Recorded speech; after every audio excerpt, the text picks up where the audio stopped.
¿Están listos para el resto? Bien. Vamos a empezar. Así que aquí tenemos a los presidentes de Estados Unidos que fueron nombrados caballeros.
Buenas tardes y bienvenidos los que nos ven en internet. Esta noche tenemos ¿cómo llaman ustedes este tipo de temas? Un tema caliente o algo así. Pero afortunadamente solo es la primera parte. Habrá pues una parte 2. El tema suena inquietante. Es los jesuitas y la contrarreforma. Y no voy a tratar con las intrigas políticas y con los juramentos y todas esas cosas, porque he tratado ya eso. Lo pueden encontrar en la serie Asalto Total. Vamos a considerar los aspectos espirituales. Y esos son los más graves, los más serios, ya que son los más peligrosos. Y me gustaría aventurarme tan lejos como para decir que todo el mundo ha sido cautivado por esta intriga y que lo que vamos a hablar en las 2 próximas conferencias afecta a cada uno de nosotros, si lo sabemos o si no lo sabemos. No es mi intención herir los sentimientos de ninguna persona. Mi intención es mostrar a dónde conducen estas cosas y de dónde provienen y por qué algunas de ellas no son bíblicas.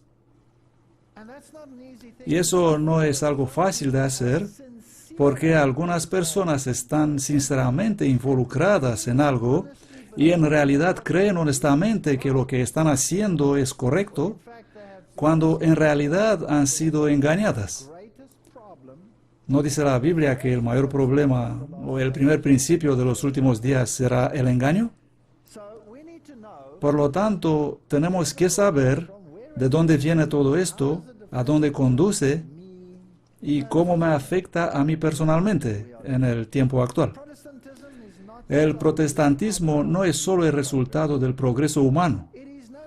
No es un mero principio de perfectibilidad inherente en la humanidad y de clasificación como uno con poderes nativos, en virtud de las cuales cuando la sociedad se vuelve corrupta la puede purificar, y cuando es detenido en su curso por una fuerza externa o se detiene por agotamiento, puede reclutar sus energías y seguir adelante nuevamente en su camino. No es tampoco el producto de la razón individual, ni el resultado de las energías y la reflexión comunes de la especie. El protestantismo es un principio que tiene su origen fuera de la sociedad humana. Es un injerto divino en la naturaleza intelectual y moral del hombre, en virtud de la cual son introducidos en ella nueva vitalidad y fuerzas y el rendimiento que dará a partir de ahora frutos más nobles. Es el descenso de la influencia de origen celestial que se une con todos los instintos y las facultades de la persona, con todas las leyes y las ansias de la sociedad, y que acelera tanto al individuo como la ente social en una nueva vida, dirigiendo sus esfuerzos hacia propósitos más nobles, y permite el mayor desarrollo que la humanidad es capaz en el más completo posible cumplimiento de todos sus grandes fines. En una palabra, el protestantismo es el cristianismo resucitado. ¿No es así? Me gusta cómo escribieron estos autores. Esto viene de la historia del protestantismo por el reverendo Wiley. Y dice que esto no se basa en alguna razón ni en alguna cosa imaginaria que el hombre ha desarrollado y pensado y basado en su capacidad de razonamiento y la ley natural. Este es un injerto celestial. Es algo desde arriba y no algo desde abajo. Ahora bien, si queremos conocer a los jesuitas, tenemos que volver en la historia. Y los jesuitas han causado probablemente más disturbios en el planeta que cualquier otra organización jamás conocida por el hombre. Ellos han sido prohibidos en prácticamente todos los países donde han operado, incluyendo los países católicos. Son muy pocos los que no prohibieron los jesuitas. Y ellos siempre volverán y recogerán los trozos de un país que destruyeron y contorsionaron si se atrevieron a ponerse en contra de esta organización. Los jesuitas. Durante la cristiandad, el protestantismo fue amenazado por formidables enemigos. Voy a leer unas cuantas citas esta noche. Pasados los primeros triunfos de la Reforma, Roma convocó nuevas fuerzas, esperando llevar a cabo su destrucción.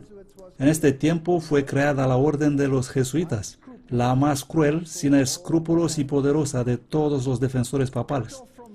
Librados de todo lazo terrenal y de todo interés humano, insensibles a la voz del afecto natural, sordos a los argumentos de la razón y a la voz de la conciencia, ellos no conocían ninguna norma ni vínculo sino los de su orden, y ningún deber sino el de ampliar su poder. El Evangelio de Cristo había capacitado a sus adeptos a enfrentar los peligros y soportar dolores sin desmayar por el frío, el hambre, el esfuerzo o la miseria, y a sostener con firmeza el estandarte de la verdad frente al potro, al calabozo y a la hoguera.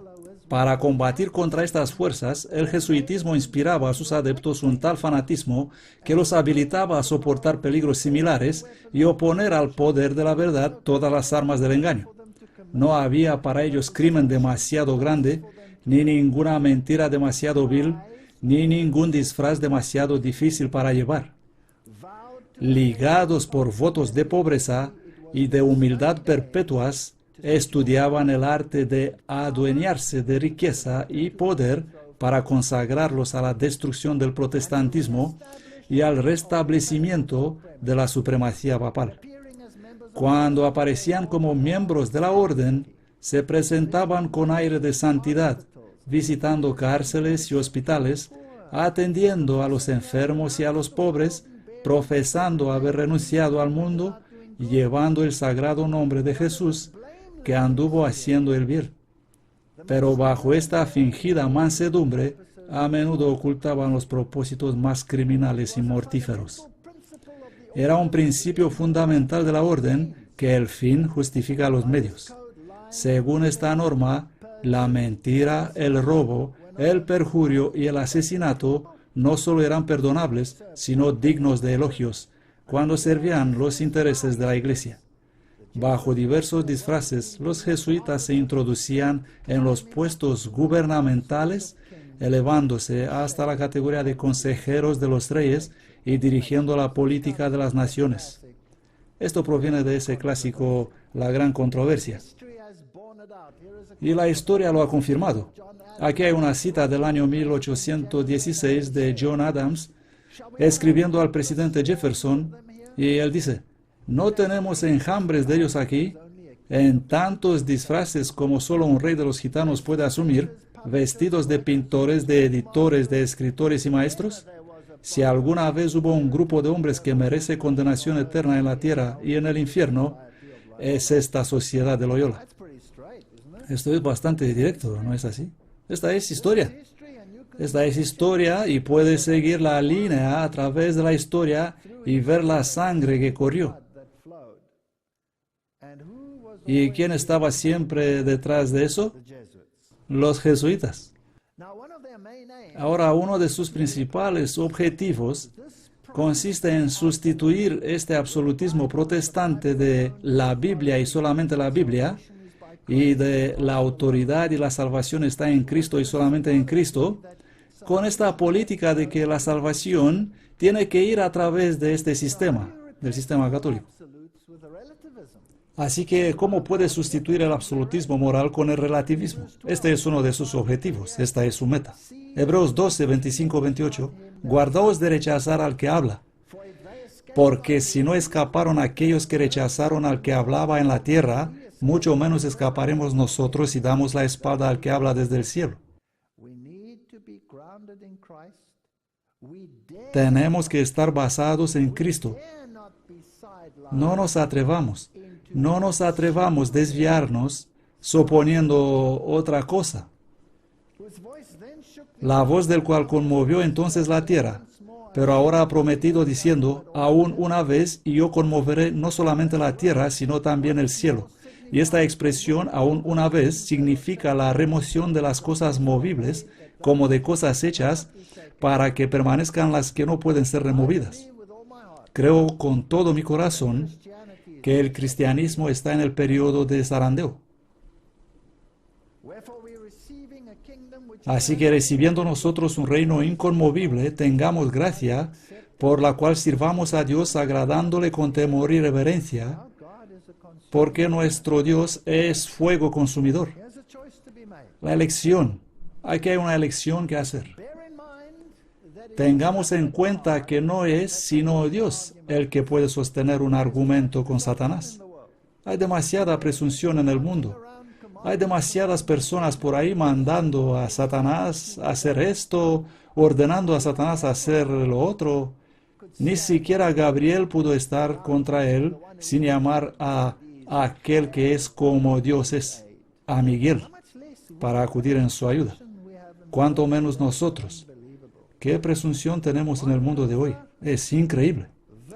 Martín Lutero contra Ignacio de Loyola, el fundador de la Orden de los Jesuitas. Fueron contemporáneos, vivieron en la misma época, y sin embargo fueron tan diferentes. El llamamiento de Lutero fue para presentar la conciencia directamente a Dios a través de la palabra de Dios. La dirección de Loyola fue la de someter la conciencia a la autoridad del papado. Esa fue la distinción. La espiritualidad ignaciana tenía que lograrse mediante ejercicios espirituales por medio de la sustitución de la imaginación y contrateología para la realidad de la fe. Él encontró otra manera de garantizar una experiencia espiritual que ya no se basaba en la fe, sino en sustancia real. Aquí hay una cita de Daubigné, la historia de la Reforma del siglo XVI, probablemente una de las mejores exposiciones de la Reforma jamás escritas. Es enorme. Íñigo es otro nombre para Ignacio de Loyola, su nombre más corto. Y el autor escribe: Íñigo En lugar de sentir que su arrepentimiento fue enviado para llevarlo al pie de la cruz, se convenció a sí mismo que esos reproches interiores no proceden de Dios, sino del diablo, y resolvió no pensar nunca más en sus pecados, borrarlo de su memoria y enterrarlos en el olvido eterno. Los dos, Martín Lutero e Íñigo, tuvieron este sentimiento de culpa. Ambos se autocastigaron a sí mismos para deshacerse de él. Martín Lutero hizo el gran descubrimiento: el justo vivirá por la fe. Pero Íñigo no lo descubrió. Lutero se volvió hacia Cristo, Loyola cayó sobre sí mismo. Pronto las visiones vinieron a confirmarle a Íñigo las convicciones a lo que había llegado. Íñigo no buscaba la verdad en las Sagradas Escrituras, sino imaginando en su lugar la comunicación inmediata con los espíritus. Lutero, sacando su doctorado, se había comprometido por juramento a las Sagradas Escrituras. Loyola, a su vez, se enredó en sus sueños y las visiones y las apariciones quiméricas se convirtieron en el principio de su vida y de su fe. Dos direcciones. Una basada en la fe. El Señor habla, por lo tanto así es. Si te arrepientes, yo te lavaré y serás más blanco que la nieve. Quitaré tus pecados tan lejos como está el oriente del occidente, y verás cómo haré una cosa nueva. Eso es lo que dice la palabra. El diablo dice: eres culpable, eres culpable, eres culpable. Pero el Señor no miente. Por la fe acepto el perdón en Cristo, sin importar si siento algo o no. Íñigo dijo: yo quiero sentirlo, quiero sentirme aceptado, quiero saber que puedo hablar con Él. Voy a centrar toda mi energía para comunicarme directamente. Y antes de que pase mucho tiempo, comunicaba directamente. ¿Pero con quién? ¿Con quién? Lutero declaró: es una cosa ligera morir por la palabra, ya que la palabra que se hizo carne murió Él mismo. Si morimos con Él, viviremos con Él. Y pasando por lo que Él pasó antes que nosotros, estaremos donde Él está y habitaremos con Él para siempre. Declaración de fe. Sin necesidad de ninguna extraña experiencia. Frente a la dieta de Worms, Lutero dijo: ya que Su Majestad Serena y los príncipes requieren una simple respuesta clara y directa, le ofrezco una, y es la siguiente: yo no puedo someter mi fe ni al Papa ni a los concilios, porque es claro como mediodía que a menudo han caído en error, e incluso en flagrante contradicción con ellos mismos. Si, por lo tanto, no estoy convencido por prueba de las Sagradas Escrituras o por razones de peso, si no estoy satisfecho por los propios textos que he citado, y si mi opinión no es de esta manera traída en el sometimiento a la palabra de Dios, no puedo ni retractaré nada, ya que no es correcto para un cristiano hablar en contra de su conciencia. Aquí tomo mi postura. No puedo hacer otra cosa. Dios me ayude. Amén. La misma fuente histórica. Así que aquí estaban dos en total oposición. Está escrito, y por lo tanto lo creo, lo acepto por fe. Cristo lo dijo, así lo es. Trato hecho. ¿No es bonito? ¿No es bonito eso? ¿Tengo que demostrar mi relación con otra persona?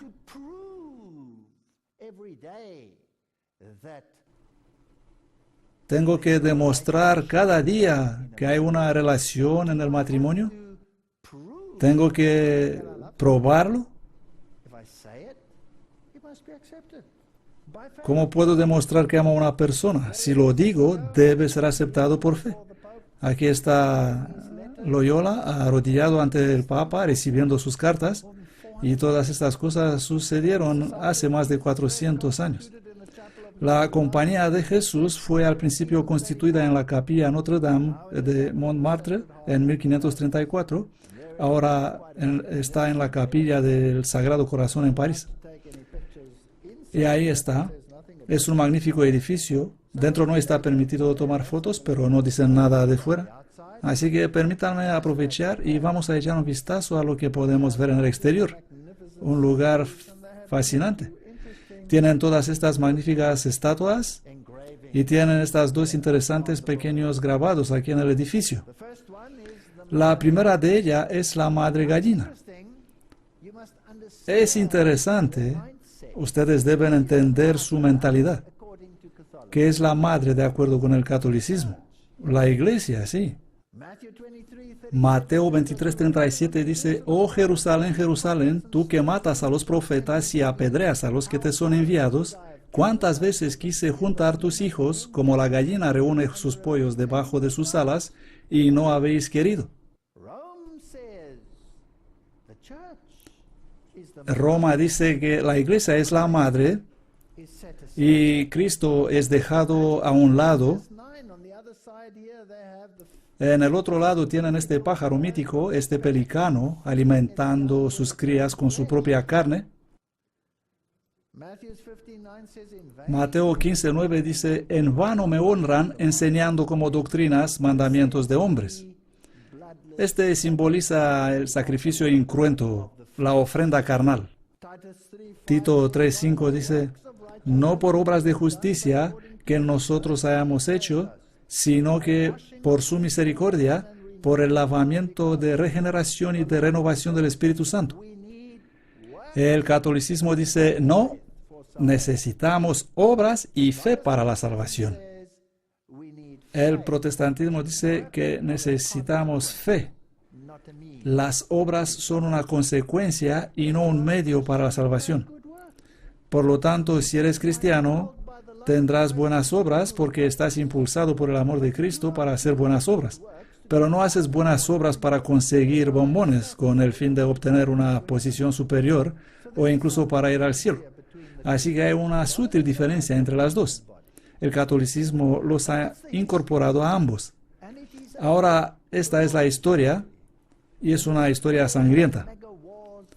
Cuando vas a través de todas las guerras, a las grandes guerras, las guerras de 30 años, las matanzas de Europa, todas las actividades de la Inquisición, incluso entre ellos se mataron. Tanto pelearon cuando la Inquisición pasó de una orden a la otra y fue tomada por los jesuitas. Oh, los pobres dominicanos fueron masacrados y después incluso les usaron para su propio beneficio y decir: mirad, incluso las órdenes religiosas católicas han sufrido, así que no fuimos nosotros. ¿Siguen siendo los jesuitas importantes? ¿Tienen ellos todavía un papel importante hoy? Bueno, este año hemos tenido esta interesante elección de un nuevo general por la primera vez en la historia. Un general supremo de los jesuitas retirado antes de que se vea obligado a retirarse por su muerte. Y el nuevo general jesuita es el padre Adolfo Nicolás, a partir de 2008. Y aquí están los electores jesuitas. Estos son la base interna de la orden de los jesuitas. Es interesante leer este texto de una carta que el Papa Benedicto XVI envió a los jesuitas justo antes de esta nueva elección del general. Así que aquí está el Papa escribiendo a los jesuitas.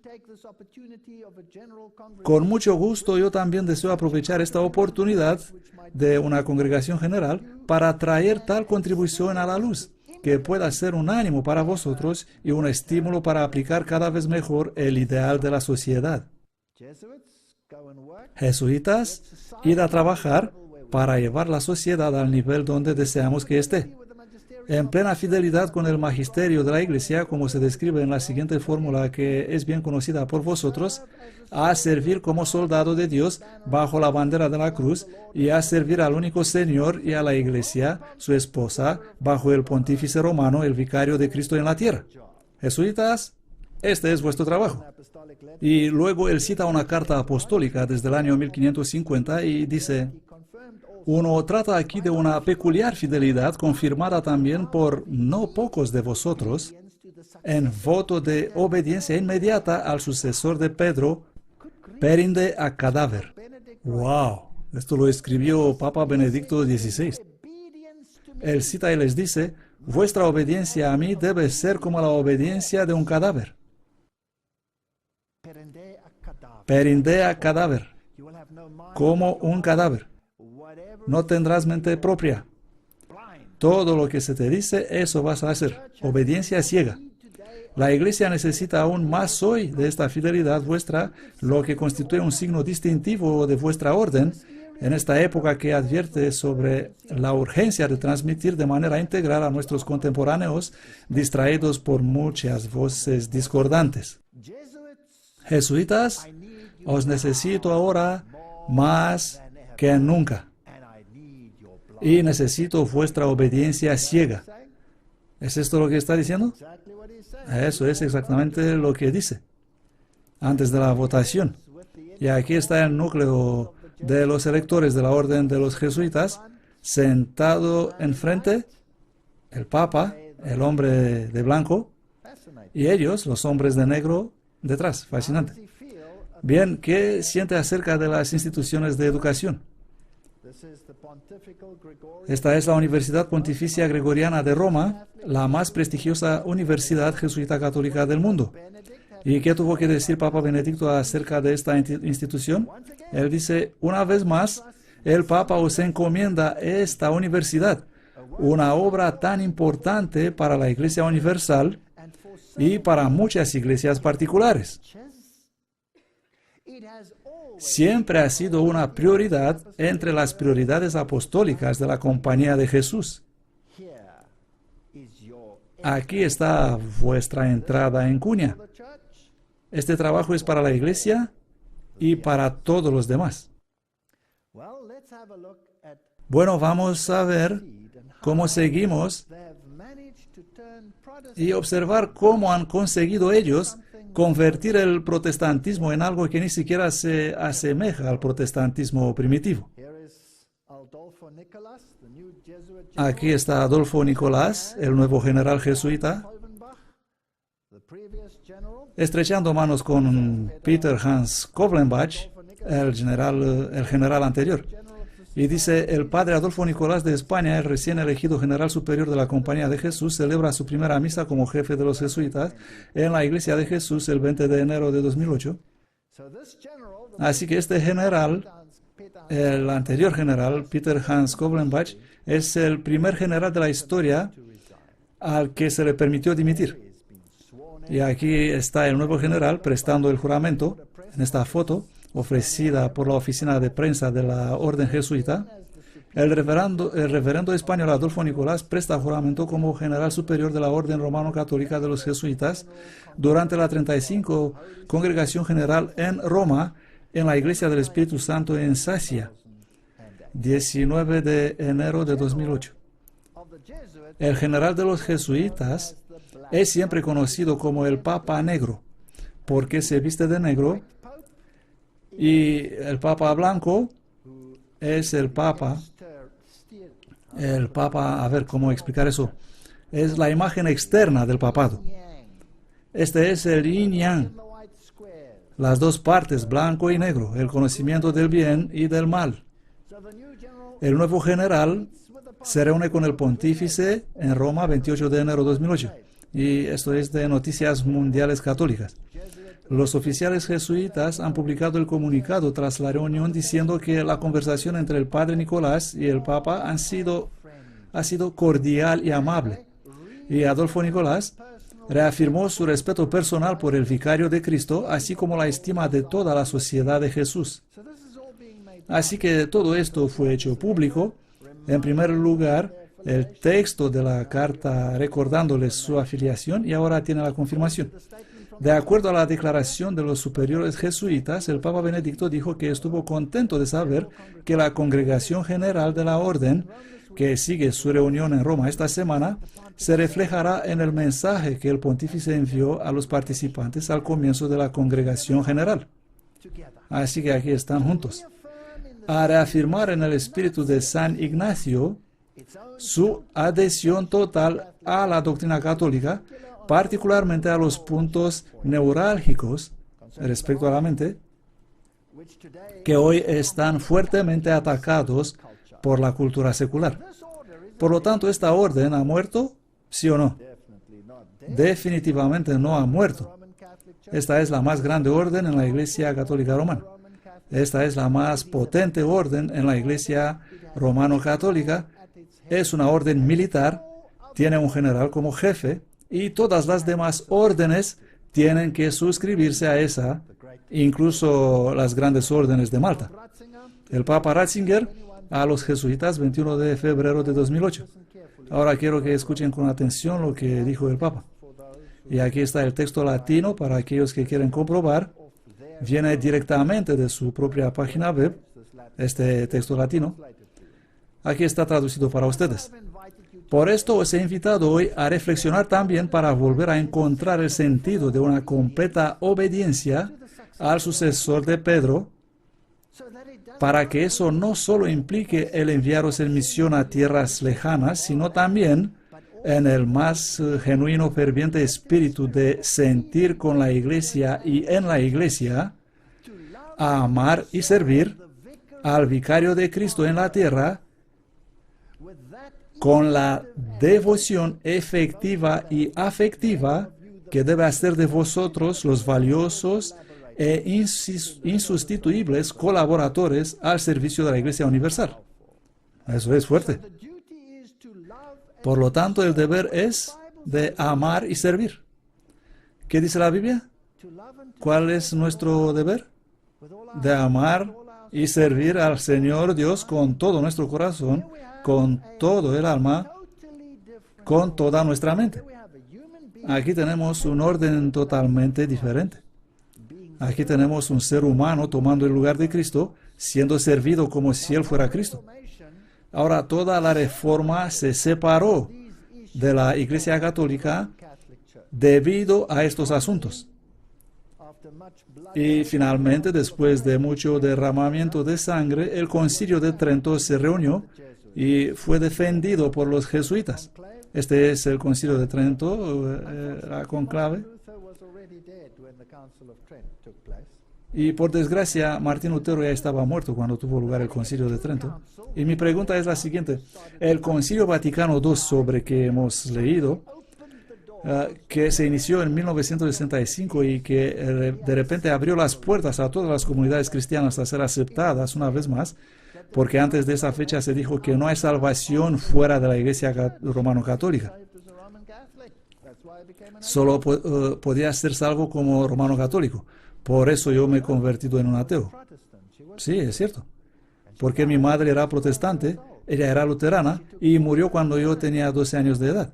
Y sufrió 4 años antes de morir. Y durante esos 4 años, en mi instrucción religiosa me dijeron varias veces que mi madre, a no ser católica, no tenía la esperanza de salvación y se va a ir al infierno. Y he odiado a Dios y he rechazado a Dios. Pero después de 1965, de repente ella estaba bien. Todo lo que tenía que hacer era reconocer la supremacía del papado e incluso estos hermanos separados podrían ser incorporados. Por lo tanto, mi pregunta es, ¿cambió el Concilio Vaticano II la posición de la Iglesia Católica establecida en el Concilio de Trento? ¿Que no hay salvación fuera de la Iglesia Romano-Católica? Vamos a preguntar a la Iglesia Romano-Católica. Esta es la mejor forma de hacerlo. Mis citas, como verán, proceden directamente del Vaticano. Directamente. Este es el discurso de Su Santidad Benedicto XVI a los participantes en la reunión plenaria de la Congregación para la Doctrina de la Fe. En el pasado eso se llamaba la Inquisición, y Ratzinger hubiera sido el jefe. Él dice: Vuestras eminencias, venerables hermanos, en el episcopado y en el sacerdocio, queridos y fieles colaboradores, es para mí una gran alegría, siempre empieza sus discursos así, es para mí una gran alegría encontrarme con vosotros con ocasión de vuestra asamblea plenaria. Por tanto, puedo expresar mis sentimientos de profunda gratitud y agradecimiento cordial por el trabajo que vuestro dicasterio realiza al servicio del ministerio de unidad. Querida Inquisición, tienes un ministerio de unidad, traer a todos de vuelta bajo el ala de la Madre, confiado de modo especial al Pontífice Romano. Es un ministerio que se manifiesta principalmente en términos de unidad de la fe, descansando en el sagrado depósito, cuyo principal custodio y defensor es el sucesor de Pedro. Dice que él es el principal custodio de la unidad. El año pasado en particular, la Congregación para Doctrina y Fe publicó 2 documentos importantes que ofrecen aclaraciones doctrinales acerca de aspectos esenciales de la enseñanza de la Iglesia para evangelización. Vamos a ver dónde llegamos. El primer documento se titula Respuestas a algunas preguntas acerca de ciertos aspectos de la doctrina de la Iglesia. En su formulación y lenguaje, vuelve a proponer la enseñanza del Concilio Vaticano II en plena continuidad con la doctrina de la tradición católica, lo que confirma que la única Iglesia de Cristo que confesamos en el credo tiene su subsistencia y permanencia y estabilidad en la Iglesia católica y que por lo tanto la unidad, la indivisibilidad y la indestructibilidad de la Iglesia de Cristo no es anulada en absoluto por las separaciones y divisiones de los cristianos. ¿Ha cambiado algo desde el Concilio de Trento? No. Es exactamente lo mismo, pero redactado en una terminología más sofisticada. Esto proviene ¿de dónde? De Vatican.va. Es su propia página web. Me encanta leer lo que este Papa tiene que decir. Y si lo leemos, no estaremos tan confundidos. Es inimaginable lo que dice, pero nadie se molesta en leer lo que dice. La afirmación del Concilio Vaticano II de que la verdadera Iglesia de Cristo subsiste en la Iglesia Católica, conforme a la Constitución Dogmática Lumen Gentium, no atañe solamente a la relación con las iglesias y comunidades eclesiales cristianas, pero también a la definición de las relaciones con las religiones y las culturas del mundo. En la Declaración Digitalis Humanae sobre la libertad religiosa, el Concilio Vaticano II afirmó que esta única verdadera religión continúa a existir en la Iglesia Católica y Apostólica, a la que el Señor Jesús ha confiado la tarea de difundirla a todos los hombres. Nada ha cambiado. Lo único que ha cambiado es que los protestantes creen que ha cambiado. Lejos de impedir el compromiso ecuménico auténtico, esta diferencia fomentará una discusión realista y plenamente informada de las cuestiones que aún separan las confesiones cristianas. Así que el papado no lo esconde. Está diciendo que es el jefe, somos los únicos. Y la salvación está solo en nosotros. Por lo tanto, cuando te unes a nosotros, mejor te des cuenta, porque si no me aceptas como jefe, estás afuera, estás muerto, estás perdido. Son bastante claros sobre este tema. ¡Wow! No hay problemas. Así que vamos hacia la plena unidad de los cristianos. No hay ninguna duda sobre esta cuestión, y cuando los concilios ecuménicos dicen, pero ya sabes, Roma ha cambiado. Lean lo que están diciendo. No han cambiado. Otra cita. La Congregación para Doctrina de Fe responde a algunas preguntas acerca de ciertos aspectos de la doctrina de la Iglesia. Este es el portador de voz oficial del que Ratzinger fue el jefe. Joseph Levada es ahora el jefe, el obispo de San Francisco. Eso era en 2008. La primera respuesta. ¿Ha cambiado el Concilio Ecuménico Vaticano II la doctrina católica sobre la Iglesia? Vamos a preguntarle directamente. Lo dicen ellos mismos. Se trata de su propia página web aquí. Respuesta. El Concilio Vaticano II no ha cambiado ni tiene la intención de cambiar esta doctrina, sino que la ha desarrollado, la ha profundizado y explicado con más detalle. Inteligente. Eso es precisamente lo que Juan 23 dijo en el comienzo del consejo. Pablo VI lo afirmó y comentó en el acto de promulgación de la Constitución Lumen Gentium. No hay mejor comentario que hacer que el que decir que esta promulgación en realidad no cambia en absoluto la doctrina tradicional. ¿Es esto claro o no? Claro como el cristal. Gracias. Ahora sabemos dónde estamos. Lo que Cristo quiso, nosotros también. Lo que era, todavía lo es. Lo que la Iglesia ha enseñado a lo largo de los siglos, nosotros también enseñamos. No hemos cambiado. Oigo mucho, pero han cambiado. Pues aquí dicen que no han cambiado. En términos simples, lo que se suponía es ahora explícito. Lo que era incierto se ha aclarado. Sobre que antes se meditaba, discutía y a veces se argumentaba, es ahora puesto todo en una clara formulación. Así es como está la cosa. ¿Lo aceptas o no? Ahora, ¿cómo metieron ellos esta doctrina en todas las iglesias protestantes? ¿Y cómo consiguieron ellos cambiar las iglesias protestantes de lo que creían a lo que practican ahora? El protestantismo solía decir, aquí está el anticristo y por lo tanto nos vamos a separar. Ahora tienen otro anticristo que aún no ha venido, probablemente llegará incluso cuando ellos ya no estarán aquí, por lo tanto, ¿por qué molestarse con él? O ya está muerto. ¿Saben? Es un caos total.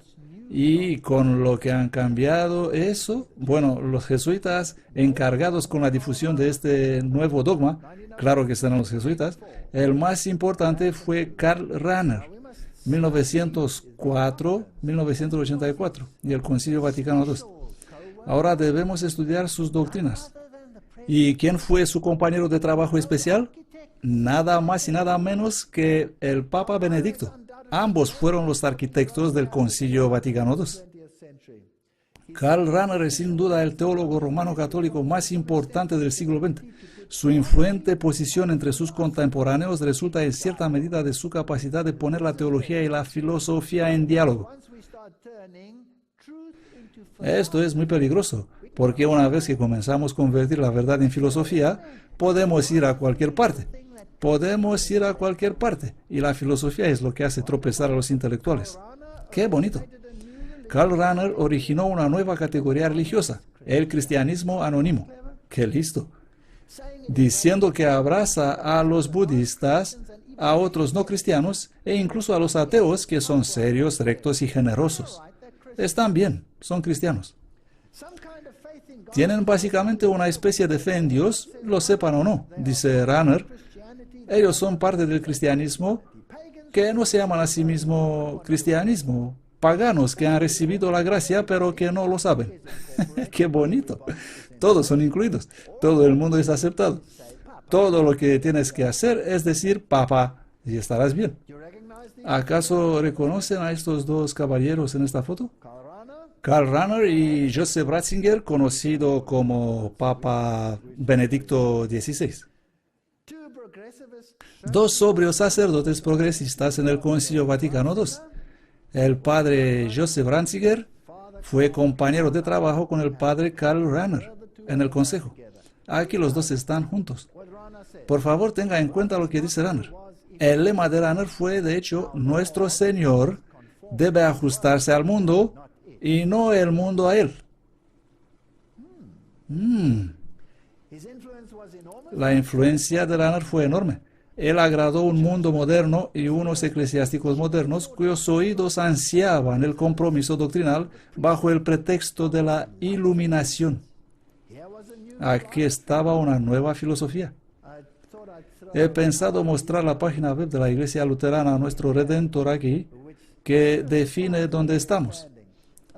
No voy a leer todo, simplemente qué doctrinas son necesarias para la unidad, por el Dr. Richard Booker.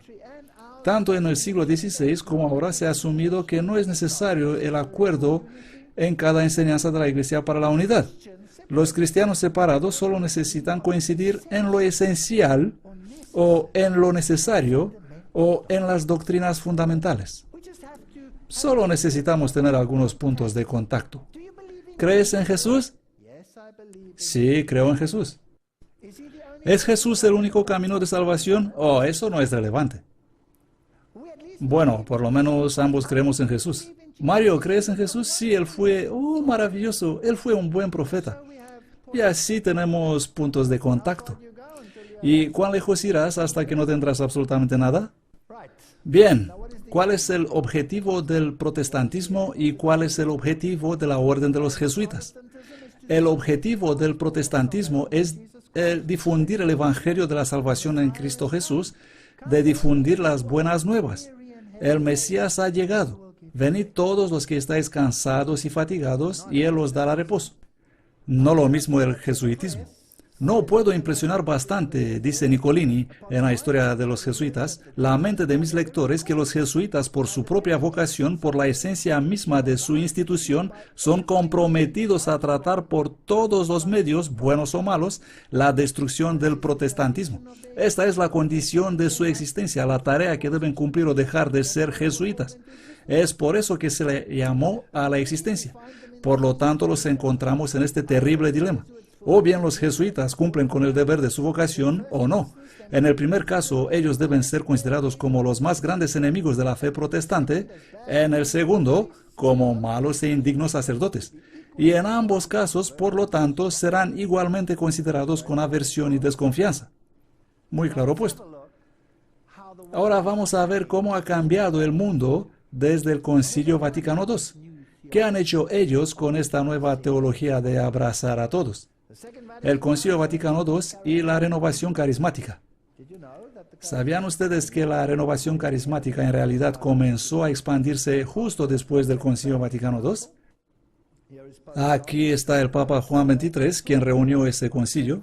El 25 de enero de 1959, solo 2 meses después de su elección como Papa, Juan XXIII sorprendió al mundo al anunciar el concilio, para dar la posibilidad a la Iglesia de contribuir más eficazmente a las soluciones para los problemas de la edad moderna. El gozo eco de su anuncio, así como el vivo interés por parte de no católicos e incluso no cristianos. ¡Wow!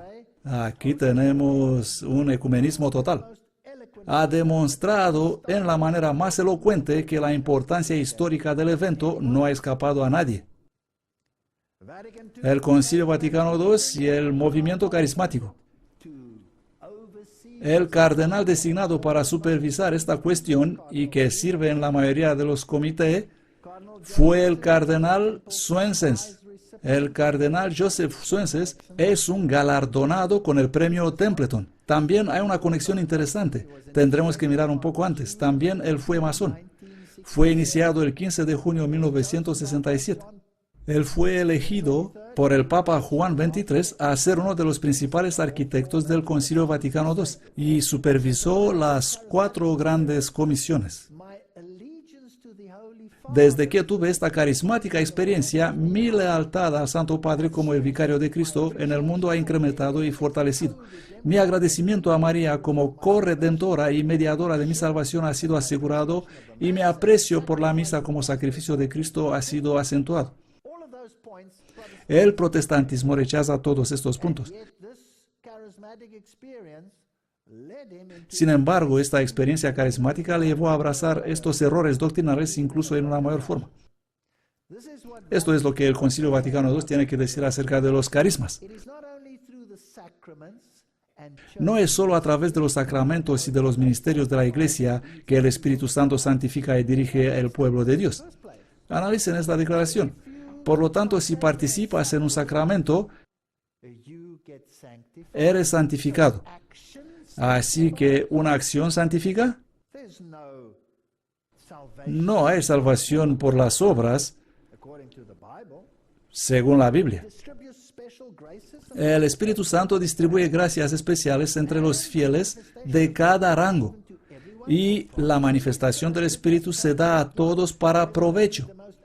Estos dones carismáticos, ya sean los más sobresalientes o los más sencillos y ampliamente difundidos, deben ser recibidos con agradecimiento y consuelo porque son extremadamente útiles y adecuados para las necesidades de la Iglesia. ¿No es interesante? Así que el Concilio Vaticano II dice, aceptemos esto porque va a ayudar a nuestra Iglesia. Papa Pablo VI, hablando a la Conferencia Internacional de 1965, dice, 1965 marca el año de la llegada de la era de renovación en la Iglesia Católica.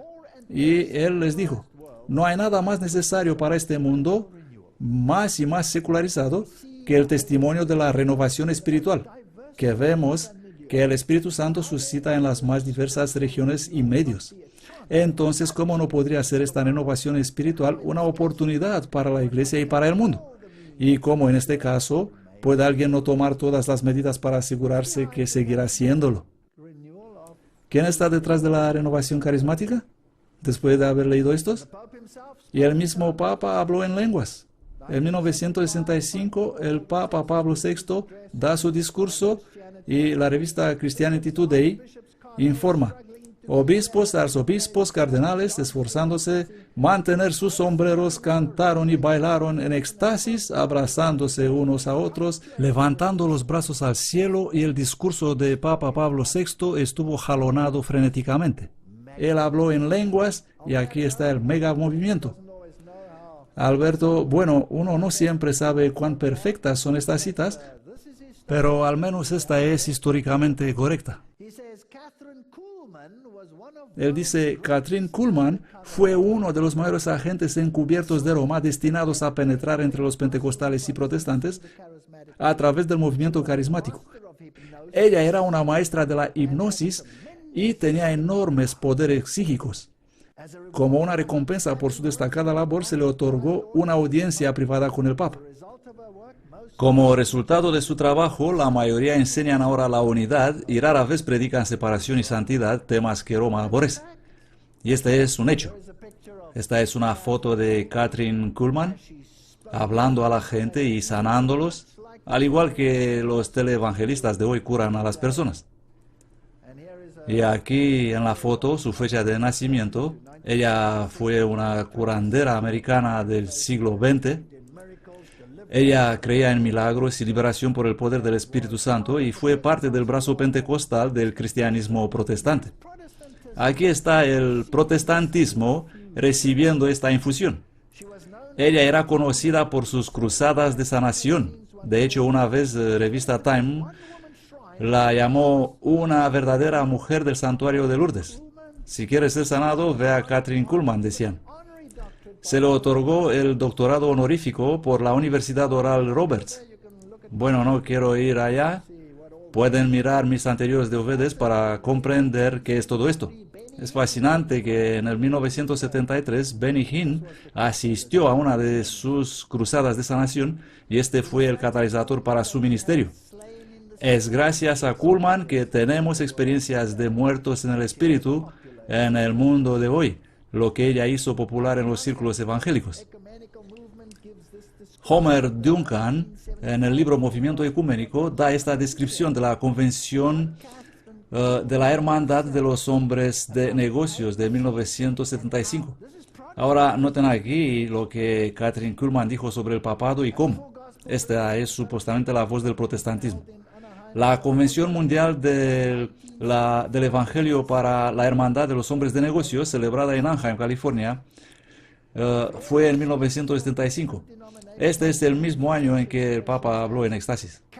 Diversos oradores de distintas denominaciones usaron expresiones tales como ecumenismo carismático, el ecumenismo del Señor, la Eucaristía carismática. El énfasis en la reconciliación con todas las iglesias fue uno de los principales temas y los católicos carismáticos fueron destacados en el programa. Kathryn Kuhlman dijo, cito textualmente: quiero que sepan que el Papa Pablo VI se ajustó muy bien a esta gran convención mundial. Él entendió todo lo que ocurrió. Él entendió que esto es parte del gran plan de Dios. Yo creo que el movimiento carismático ha sido engañado y utilizado como un megaconductor para la unidad. Después de todo, si el derramamiento del Espíritu es el mismo, entonces todo debe ser bueno. El sacerdote católico John Bertolucci habló también. Él habló del bautismo con el Espíritu Santo.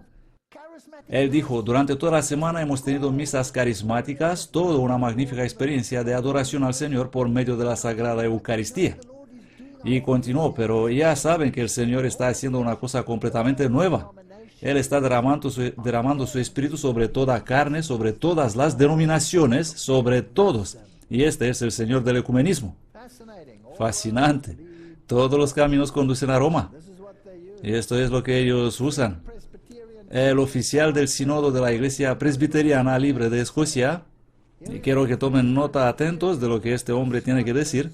Aquí está el oficial del sínodo de la Iglesia Presbiteriana Libre de Escocia. Y él escribió cuando estas cosas estaban ocurriendo. Esto fue en 1975. No hace tanto tiempo.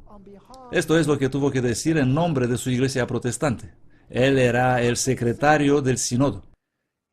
Él dijo, el movimiento ecuménico que recomendáis, él escribió esto para la revista Times, y ellos lo publicaron. El movimiento ecuménico que recomendáis es el mayor desastre que afecta a la iglesia cristiana en este siglo. Ha reducido las iglesias profesantes de este país a una colección de incruentos, débiles y obsecuentes organizaciones que apenas pueden levantar una ceja en favor de Cristo y su verdad. Poco sorprendente es el avance del mal a medida que crece y la oscuridad espiritual se hace más intensa conforme pasan los años.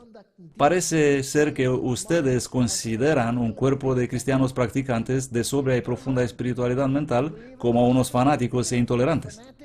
¿Comprenden? Todo torcido. Si crees en la Biblia, eres un intolerante, eres un fanático. Pero si crees en la experiencia, sí, eres un cristiano. Si esto es así, entonces los eminentes hombres de Dios como John Knox en Escocia, Juan Calvino y Lutero en el continente y el arzobispo Cranmer de Inglaterra eran fanáticos en sus disputas con los errores del papado.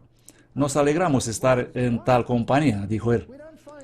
Temo que estas voces han desaparecido. Ya no encontramos voces como esa.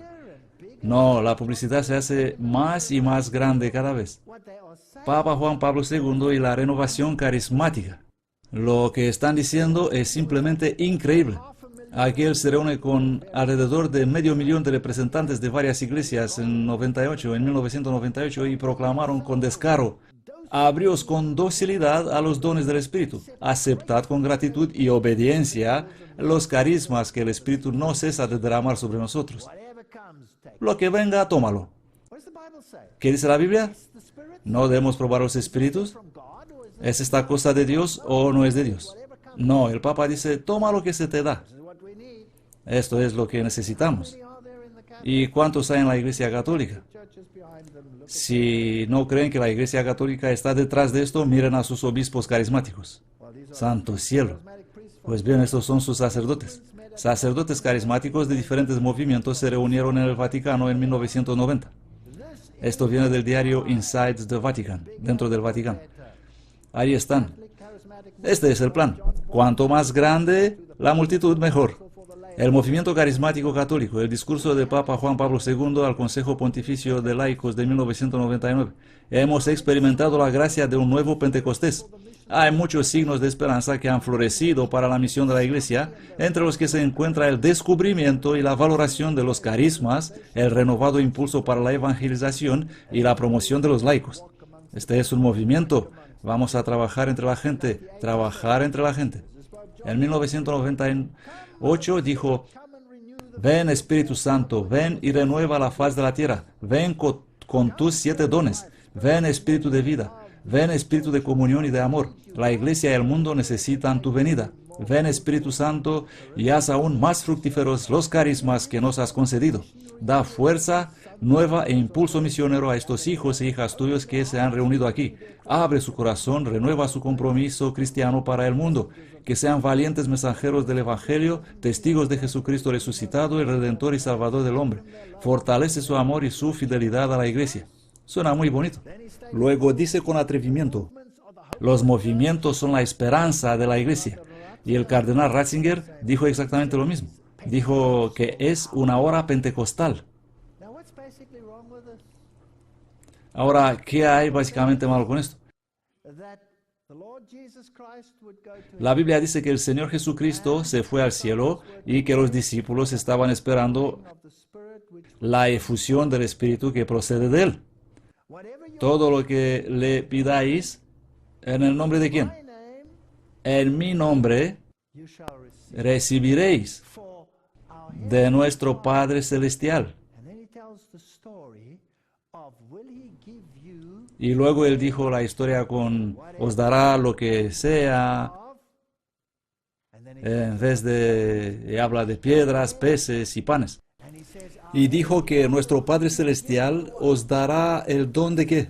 Del Espíritu Santo, si lo pedimos en el nombre de Jesús. Dios nos dará el don del Espíritu Santo para trabajar para otros en predicar el Evangelio. Ese era el objetivo principal. Aquí tenemos un acceso directo al Espíritu Santo. Y Cristo es dejado a un lado, y eso no es bíblico. Reuniéndose con los movimientos eclesiales, Papa Juan Pablo II dijo: con el Concilio Vaticano II, el Consolador recientemente dio a la Iglesia, que según los padres es el lugar donde florece el Espíritu, un renovado Pentecostés, suscitando un dinamismo nuevo e imprevisto. Siempre que el Espíritu interviene, deja a la gente asombrada. Él suscita eventos de increíble novedad, y sigue, y sigue, y sigue, y sigue. Necesitamos la oración. El carisma no es solo a través de los sacramentos y el ministerio de la Iglesia, sino a través de esta efusión.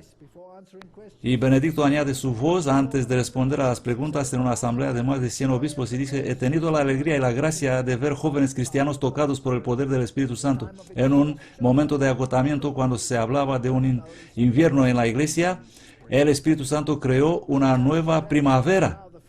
El reto hoy es no traer la fe en grupos cerrados, sino dejar que ilumine a todos y hable a todos. ¿Cómo es que pueden lograr eso? ¿Cómo se las arreglan para abrir las puertas a este Espíritu? Y aquí viene una pista. Roma, 7 de mayo 2006.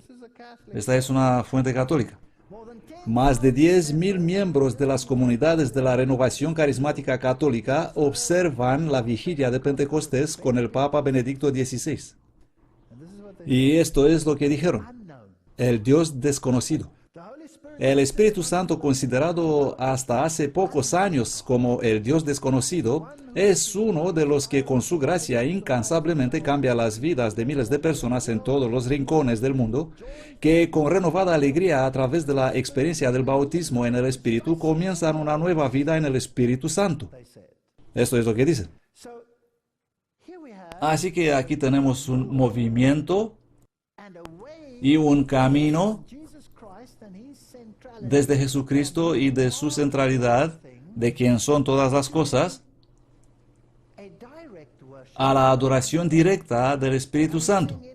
Y cantamos canciones interesantes, e invocamos al Espíritu Santo, y hablamos con Él, y le pedimos cosas, y decimos: ven y haz esto por mí.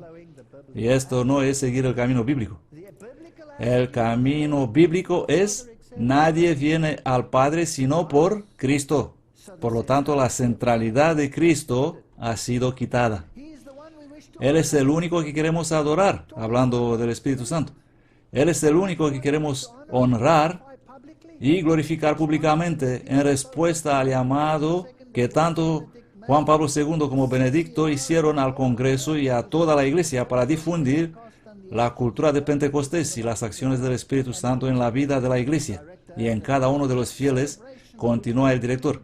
Esta celebración, que incluirá momentos de oración, ahora quiero que escuchen con atención porque se vuelve artero. Momentos de oración, de escucha, de testificar e invocar el Espíritu, terminarán con una fiesta de oración, un concierto de música y danza, que será presentado como oración por artistas de diferentes países. ¿Qué tenemos aquí? Tenemos una liturgia, tenemos un modo de acción en lugar de la fe. Fascinante. ¿Y de dónde viene todo esto? Padre Raniero, administrador pontificio, predicador y padre, etcétera, etcétera, uno de los iniciadores de la experiencia carismática, hablará sobre la gracia y el poder del Espíritu Santo en esta celebración. Fascinante. Así que aquí está un movimiento que ha cambiado la imagen del cristianismo, que ha reorientado el cristianismo en una dirección completamente nueva y se basa altamente en sensaciones. Ahora los jesuitas prepararon el camino en este mundo, trabajando primero para desmenuzar los absolutismos morales del cristianismo. Y una de las formas en las que lo hicieron fue a través del movimiento hippie. Así que aquí tenemos el movimiento hippie de los años 60, donde todo valía. Cuando las drogas entraron en este mundo, sexo libre y todas estas cosas bonitas. El pueblo de Jesús, el movimiento hippie, fue dirigido por jesuitas como McSorley. Cuando veías esos pequeños coches donde se distribuían las drogas, los jesuitas nunca estaban muy lejos. McSorley de la Universidad de Georgetown, la Universidad Jesuita. Esto condujo a la aparición del Jesús antisistema con pelo largo y la filosofía pásatelo bien, el surgimiento del Evangelio del amor, del Evangelio de la liberación, del Evangelio de prosperidad, del Jesús de los bares, del Jesús del rock and roll, del Jesús existencial que satisface las necesidades de todas las culturas y aspiraciones. Así que allá vamos, vamos con ello. ¿Y piensas que el movimiento hippie ha muerto? No ha muerto. Hoy día el movimiento hippie se ha incorporado en organizaciones y de estas surgieron ramas como el movimiento Greenpeace. ¿No es fascinante? Y tenemos a todos estos movimientos de los Amigos de la Tierra y la Coalición de Acción y la Unión de las Libertades Civiles y el Greenpeace International y la Red de Reciclaje Global y el Servicio Americano de Pesca y Vida Salvaje y el Partido Socialista y otras megas organizaciones que han salido de este movimiento. Y aquí está McSorley. Él solía estar en las esquinas de las calles. Fue arrestado. Él fue el líder de vanguardia.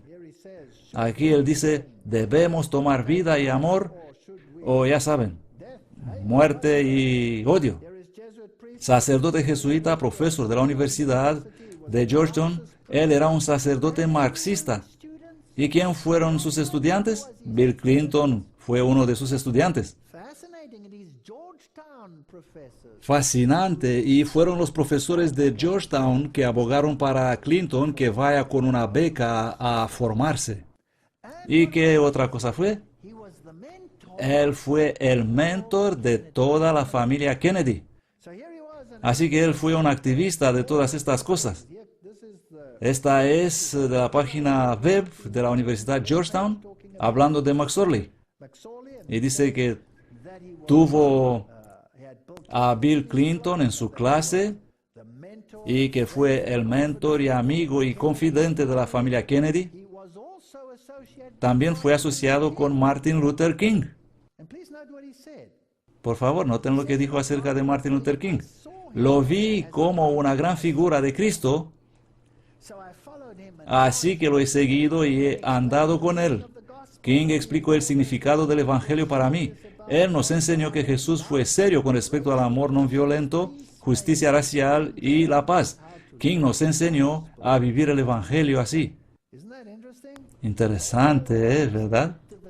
Así que los jesuitas fueron detrás de todos estos movimientos activistas. Y también en la industria de la música y del rock, que tuvo sus simples inicios con grupos como los Beatles y todo eso. Aquí tenéis a los Beatles. Lucy en el cielo con diamantes. ¿Os recordáis eso? ¿Saben lo que significa? Seguro que todos lo saben. Es la sigla de LSD, una droga muy potente, y el mundo de las drogas. Los jesuitas estaban detrás de todos estos movimientos. El Nietzsche nihilismo. El nihilismo es la noción de que las normas éticas son injustificables a nivel racional y el resultado es una sensación de desesperanza por el vacío de la vida. ¿Quién crea el vacío? ¿Quién aporta las drogas y dice que no hay ningún propósito en la vida? Si quitas la moralidad absoluta y eliminas la Biblia, pues bien, entonces no queda nada. Así que tienes sexo libre, existencialismo, aquí lo tienes y todo vale. Y llegas a un punto donde te das cuenta, bueno, he arruinado toda mi vida, ¿cuál es la razón de todo eso? Y luego llenas el vacío con más drogas. Aquí está el peligro. Nietzsche define el nihilismo como la situación que se produce cuando todo está permitido. Y este mundo de la droga fue muy importante. En la entrevista de Rick Martin con Eric John Phelps, Phelps afirma que los Beatles fueron controlados por los jesuitas y que el mundo de la droga es controlado por Roma a través de la mafia, que es controlada por los jesuitas. Aquí tenemos a los Beatles con sus canciones sobre las drogas. Los Beatles fueron la primera banda de rock que utilizó la señal del diablo en un disco grabado, y lo pueden ver aquí y aquí. Nadie puede decir que es una casualidad. Van Helsing demuestra que los Beatles usaban el retroceso, y este es el mensaje de la canción La Revolución número 9. Empieza a fumar marihuana. Conviérteme en un hombre muerto, refiriéndose a Jesús. En 1962, John Lennon le dijo a Tony Sheridan de la hamburguesería Star Club Sé que los Beatles tendrán un éxito como ningún otro grupo lo tuvo. Lo sé preciso porque para este éxito he vendido mi alma a Satanás. Esto viene de Jan Van Helsing, Las sociedades secretas y su poder. Es un libro y es una cita de él. Y luego tienes ese cambio de filosofía en una nueva filosofía. Y el cuidado de Heidegger, introducido en este mundo absurdo. Dios está muerto, por lo tanto las respuestas de la vida están en sí misma. ¿Has oído eso en la tele estos días? La autoestima y la psicología cristiana cubren la falta. Heidegger enseñó que el alma se autentifica a sí mismo, mostrando preocupación por los demás o cuidado. Así que ya tenemos un cristianismo cuidadoso. El cuidado existencial de Heidegger, Sorge, a cuidar a los demás, se basa en Dasein, a estar allí. Así que aquí estoy en un lío. ¿Cómo puedo corregirme? ¿Cómo puedo obtener una forma de espiritualidad? Cuidando a los demás. Esta es la religión del yo, la religión del anticristo. Dios siendo eliminado, la Iglesia establece el estándar y educa, entrena las masas a través de la psicología cristiana, directores espirituales, programación neurolingüística, laboratorios de cuidado, hasta que tenemos una nueva formación espiritual. Este es un resumen de hacia dónde nos dirigimos. Ahora vamos a ver cómo lo hicieron. El segundo paso. Crear una nueva moralidad, cambio de dirección. Tenemos que pasar ahora de esta absurdidad, de esta existencia absurda, a una existencia razonable. ¿Y quiénes están detrás de ella de nuevo? Los jesuitas. Y los pueden ver. Aquí está el padre Gustavo Gutiérrez. Y vamos a aprender del catolicismo a través de este hombre cómo debemos tomar una posición clara en contra de la injusticia social en favor del proceso revolucionario. Ajá, así que cambiamos nuestra religión de adorar a Jesús, de tener una religión centrada en Dios, a tener una religión social. Leonardo Boff, la iglesia debe ser definida en términos de energía, carisma y progreso del mundo. Eso dijo Richard Boff. Siempre me gusta saber quiénes son estas personas. McBride, ¿quién es usted y por qué nos cita de todos estos jesuitas? Bien, aquí está, vamos a ver. Richard P. McBride es profesor de teología de Crowley O'Brien en la Universidad de Notre Dame. Muy interesante. El expresidente de la Sociedad Teológica Católica de América. Interesante. Logros distinguidos y recibió el premio Murray. Se desempeñó como ex comentarista en vivo de eventos católicos en CBS. Así que es un gran hombre. ¿Dónde fue entrenado? Oh, en la Universidad Pontificia Gregoriana de Roma, una universidad jesuita. ¿No dijo el Papa, ustedes señores mejor cambien el mundo a través de estas instituciones? Veamos qué tiene que decir este hombre. Él dice, la misión de la Iglesia es un servicio a la gente, especialmente a los pobres, a los oprimidos y a los marginados. Aunque las estructuras de la autoridad son necesarias para esta misión, estas estructuras son siempre subordinadas a esa y han de ser juzgados por su capacidad de permitir a la Iglesia cumplir con la misión. Allá vamos. Hemos cambiado nuestra religión. Necesitamos comedores populares. ¿Es esto lo que necesitamos? ¿Hay algo malo en un comedor popular? No, en absoluto. ¿Hay algo malo en lo que se refiere a elevar a alguien? No, en absoluto. Pero si esa es tu religión, has cambiado la fe con las obras. Tienes que haber una consecuencia y vamos a ver cuál es la diferencia. Él escribe, de los feministas tenemos la visión de la Iglesia como una comunidad del Éxodo. Así que tenemos los feministas aquí. Está bien. Llama a abandonar una llamada a abandonar el orden social establecido y sus agentes religiosos de sacralización y ser testigo de un orden social alternativo. Vamos a cambiar el mundo. Dice que debemos ser agentes de cambio y siervos, ejemplo para la Iglesia, por la aplicación del Evangelio en la lucha por la justicia social, la paz, los derechos humanos. ¿Perdón? ¿Este es el Evangelio de Jesucristo, sí o no? Por supuesto que no. Tenemos un nuevo Evangelio. Las actividades de la Iglesia en favor de la justicia social y los derechos humanos no son meramente preparatorios para la verdadera misión de la Iglesia, como el concepto de preevangelización que había antes que el Concilio Vaticano II. El compromiso de la Iglesia en la participación y en la lucha por la justicia social, la paz y los derechos humanos es un elemento fundamental o parte constitutiva de su misión.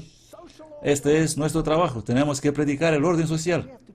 No, debemos predicar a Jesucristo y a Él crucificado. Tenemos que predicar la salvación por Él y solamente por Él. Tenemos que predicar el arrepentimiento. Tenemos que predicar la justificación. Tenemos que predicar la santificación. Este no es el Evangelio, este es un nuevo Evangelio. Mateo dice, mirad que no hagáis vuestra justicia delante de los hombres para ser vistos de ellos. Si deseas hacer el bien, hazlo en silencio. Si quieres ayudar a alguien, hazlo sin jactarse. Si bien afirmaban ser muy celosos para el honor de la ley, su propia gloria era el objeto real que buscaban, y Cristo les manifestará que el amante de sí mismo es un transgresor de la ley, afirma este autor protestante. Así que preparamos la mente para esta nueva espiritualidad. Y ahora vamos a llegar a la parte peligrosa.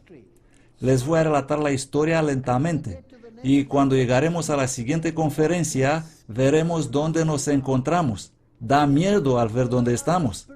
¿Saben cómo se alcanza la espiritualidad mediante los ejercicios espirituales de Loyola? Ahora recuerden, esto fue escrito hace 400 años. Yo no voy a leer todo el tema, solo les voy a mostrar la esencia de esto. He descargado todo. Podría hablar toda una conferencia únicamente sobre los ejercicios espirituales. Este es Ignacio de Loyola, el fundador de la orden de los jesuitas.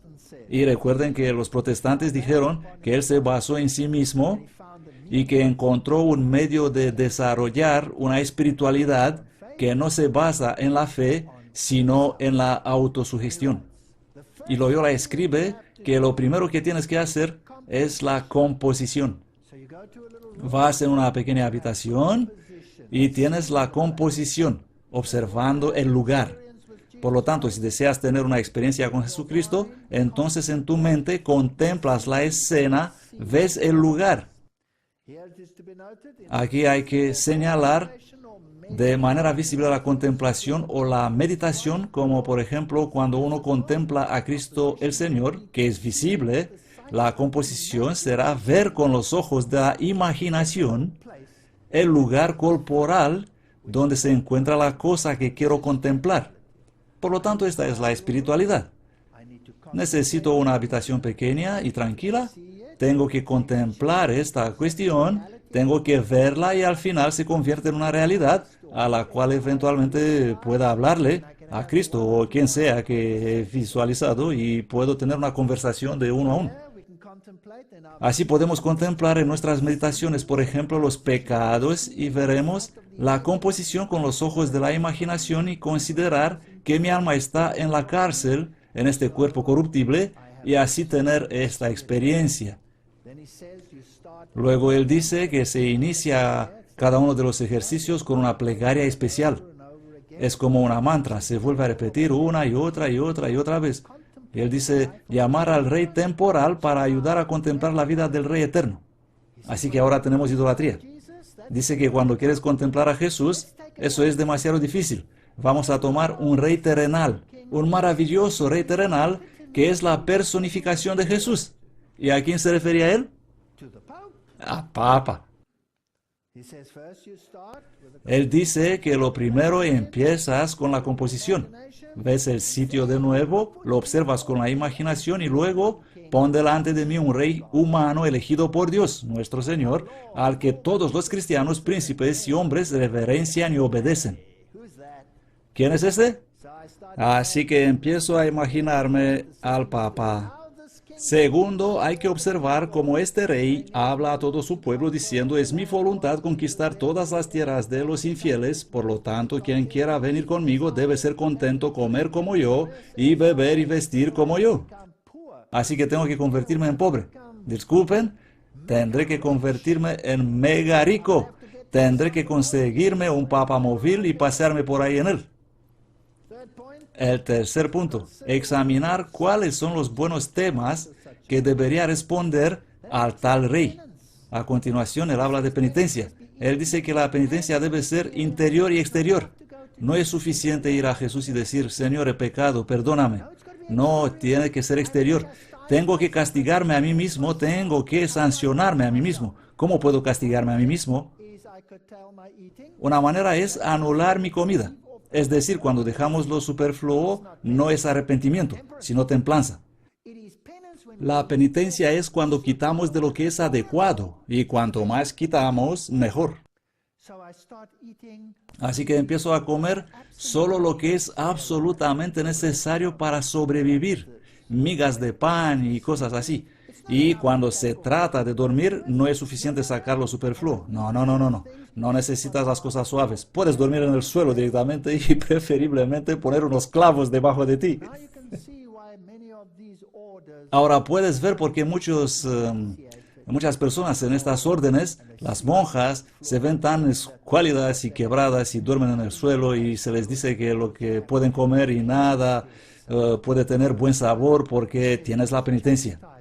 Él sigue, dice, debes castigar la carne, o sea que le das dolor físico que se da mediante el uso de silicio, cuerdas o cadenas de hierro junto a la carne, con azotes o herirse a sí mismo y otros tipos de rigores. Esto escribió él, no lo estoy inventando yo. Por lo tanto, tienes que azotarte a ti mismo con látigos, tienes que llevar cadenas. Así que por eso los de Opus Dei y todos estos grupos llevan tobilleras para que cuando se muevan sientan el dolor punzante y recuerdan sus compromisos. Esto es terrible. Este es el cristianismo moderno. Por eso en las Filipinas se promulga eso y se autoflagelan y se crucifican a sí mismos. Estos son los ejercicios espirituales de Loyola. Tienes que pagar con dolor por tus pecados. La fe dice, mi Señor murió por mí en la cruz y pagó por mis pecados, pagó por mí. Todo lo que tengo que hacer es venir y arrepentirme y luego hacer progresos. Una vez que te has quebrado a ti mismo, hay que empezar a avanzar. Pero ellos dicen que se debe elogiar mucho las órdenes religiosas. Así que tus modelos son todas estas órdenes religiosas. Virginidad y continencia. Maravilloso. Hacer votos de religión, adorar las reliquias de los santos. Así que ve a las reliquias y comienza a sentir esos huesos y todas estas cosas. Y alabar las constituciones de ayunos y abstinencias como la cuaresma, los temporas. Por lo tanto, ahora necesitamos un montón de fiestas para llenar nuestras vidas. ¿Pueden comprender lo que se está contemplando aquí? ¿Creen que todo esto es cosa antigua de 400 años? Tengo terribles noticias para ustedes. Debemos entender estos ejercicios de Loyola si queremos comprender a los jesuitas. Para tener los verdaderos sentimientos que debemos tener en la iglesia militante. Primero, todo el juicio debe apartarse. Este es Loyola que habla y aquí está su imagen o su estatua como un santo en el Vaticano. Primero, todo el juicio debe apartarse. ¿Qué dijo Papa Benedicto? Tienes que ser perinde a cadáver, como un cadáver, y debemos tener nuestra mente dispuesta y pronta a obedecer en todo a la verdadera esposa de Cristo, nuestro Señor, que es la jerarquía de nuestra Santa Madre la Iglesia. Y ser listo a aceptar que el blanco que veo es negro, si así lo decide la jerarquía de la Iglesia. Estos son los ejercicios espirituales de Loyola. Obediencia ciega es absolutamente esencial. Y esta es la famosa frase que tienen que obedecer. Perinde a cadáver. Como un cadáver. No debes tener tu propia mente. Ahora, ¿es todo esto anticuado? ¿Muerto? ¿O está vivo y sano y destruyendo el protestantismo hoy? Esta es la cuestión que hemos de plantearnos. Los ejercicios espirituales en el mundo de hoy, como han sido expuestos en National Jesuit News, las noticias nacionales jesuitas. Vamos a nuestros días. Los ejercicios espirituales de San Ignacio pertenecen a la Iglesia. Mediante ellos son implicados laicos y sus colegas jesuitas en una manera fructífera. Ellos crean conversación y comunidad espiritual que los estadounidenses anhelan. ayudan a las mujeres religiosas, ofrecen los dones de las mujeres a la iglesia y al mundo y ayudan a los laicos a encontrar sus propios dones confirmados por medio de la oración. Ellos ofrecen un camino seguro para encontrar a Dios en todas las cosas y proyectos factibles de la contemplación viva en acción. Oh, si supieran ustedes lo que significan estos términos. Cristianos justos en el mercado. Tenemos un cristianismo contemplativo. Ellos escriben: Ignacio de Loyola ha creado y llevado a cabo este apostolado durante 15 años antes que sea ordenado. Y continúa: la historia prueba que los ejercicios espirituales son un instrumento increíblemente efectivo para la espiritualidad del laico, incluso en la era posmoderna. Por favor noten que es una organización jesuita que escribe esto. Son utilizados para y con los laicos en diversas formas en todo el mundo. Y luego proporcionan la base de sofisticadas espiritualidades para el mercado. Así que tienen algo a la venta. Y ese es el camino al infierno, lo que tienen que vender. Esta no es religión bíblica. No es exagerado decir que más gente es dirigida hoy a través de uno u otro ejercicio que en cualquier momento de la historia. No es exagerado decir algo más. Los ejercicios espirituales se utilizan como un instrumento apostólico para una mejor educación laica. Así que no tenemos que pensar que solo los jesuitas están en control.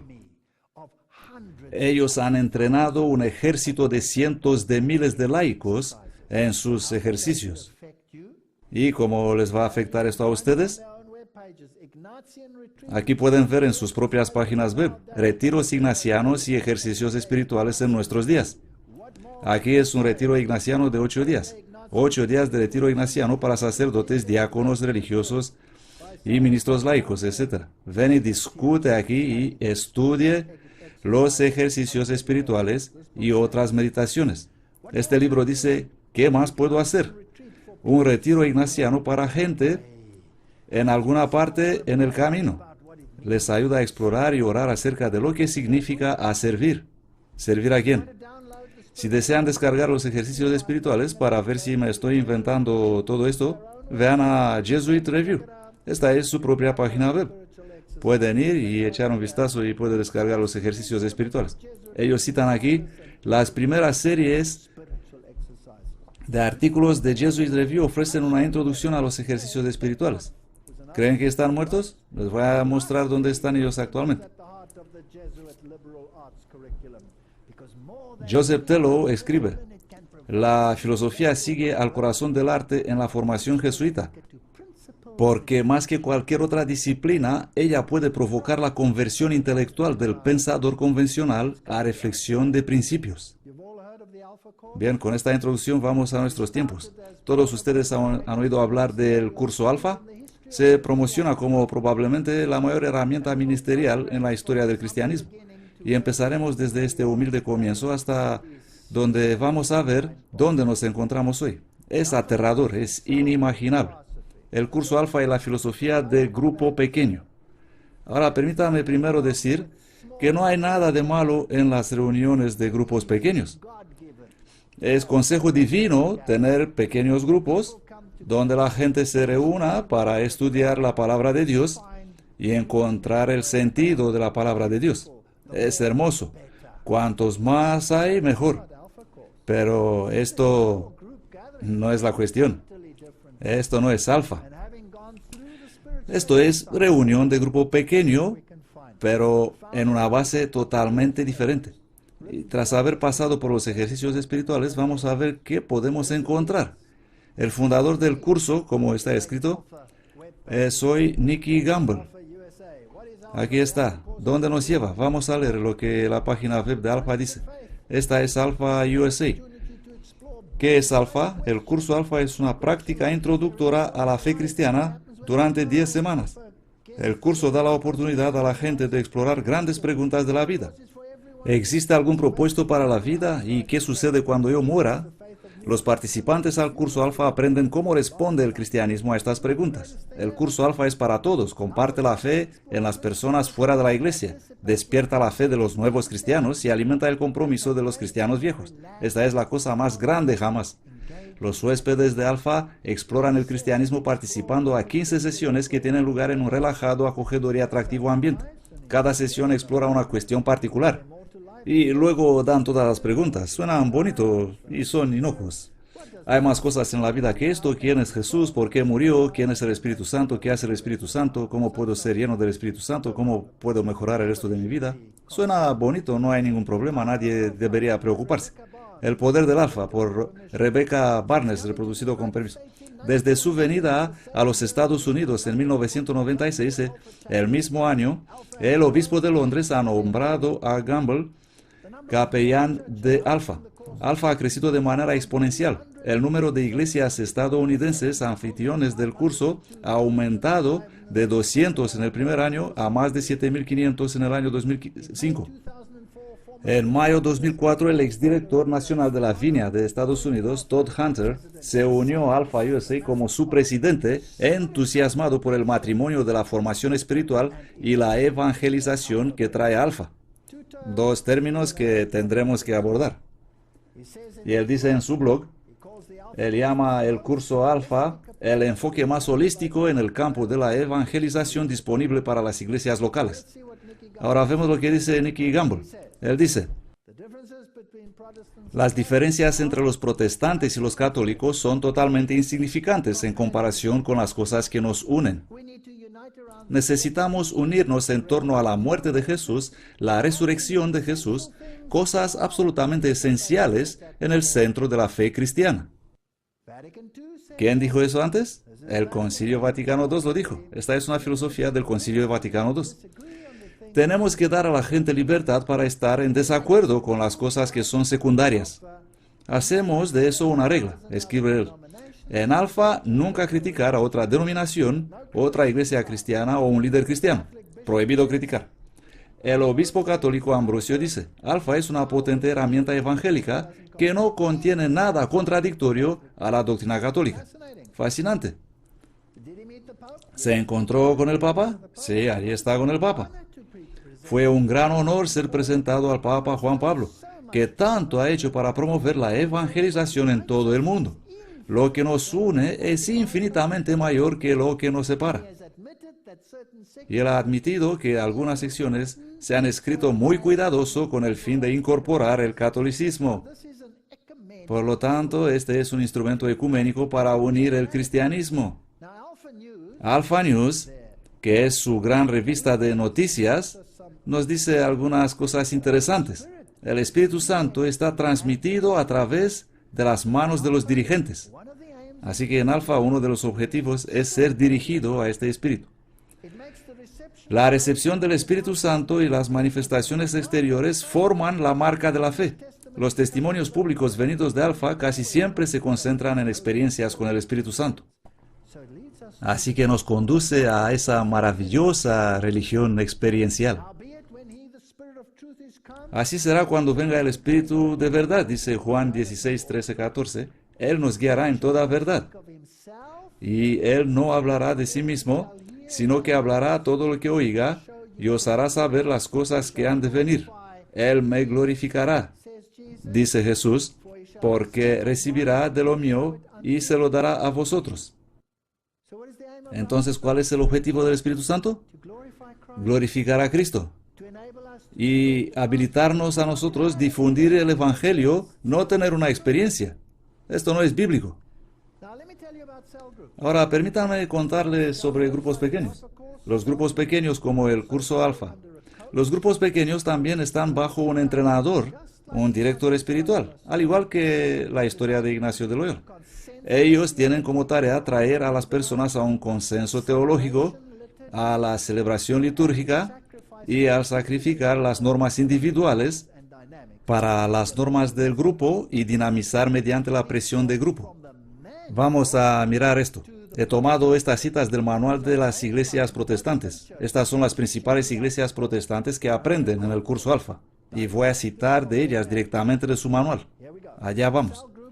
Un grupo pequeño tiene un anfitrión, un líder, un Timoteo y a los participantes. Un grupo pequeño ofrece ayuda pastoral, atiende las necesidades individuales y tiene una estructura y duración específica. Es muy controlado. No se trata de un grupo de personas que se reúnen para discutir sobre la Biblia o para hablar de profecía y ver lo que la Biblia tiene que decir. Es el puente entre el pueblo y la iglesia. Cada miembro del grupo es evangelizado, consolidado, formado como un discípulo y enviado. La duración de una sesión es de 1 hora. Se inicia con una introducción, la alabanza, la oración, el tema, la aplicación, actividades finales. No se permite la desviación del formato.